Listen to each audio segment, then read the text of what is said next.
আমরা লক্ষ্য করছি সম্ভবত বিএনপির একটা লাশ দরকার। আমরা দেখেছি শহীদ রেজাউলকে তারা হত্যা করবার পর এখানকার যুবদল নেতা সাইফুলের হত্যার ভুয়া দাবি তারা করেছেন। সম্ভবত তাদের সেই জাহাঙ্গীরনগরের গভীর হত্যাকাণ্ডের মতো একটি হত্যাকাণ্ড করে শিবিরের উপর যেমন চাপিয়ে দিয়েছিল, এখন তারা হত্যাকাণ্ড করে জামাতের উপর চাপাতে চায়। দিন যত ঘনিয়ে আসবে, 12 তারিখ যত কাছাকাছি আসবে, আমরা লক্ষ্য করছি তারা একটা লাশ চায়। কিশোরগঞ্জে জমি সংক্রান্ত বিরোধ, ভাই ভাই দ্বন্দ্ব, একজন মারা গেছেন।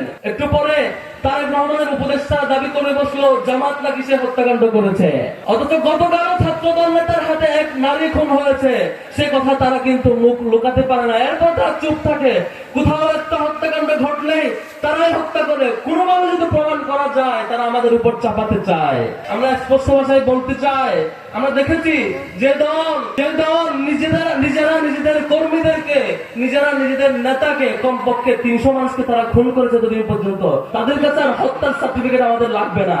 আমরা দেখেছি, আপনারা ঢাকায় দেখেছেন, চাঁদাবাজি ইস্যুতে টাকা না আদায় করার জন্য তারা পাথর মেরে একজন ব্যবসায়ীকে তারা হত্যা করেছিল, দেখেছেন না আপনারা?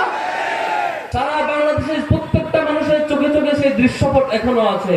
তারা এরপরও চেষ্টা করছে হত্যার দায় আমাদের উপর দেবার জন্য।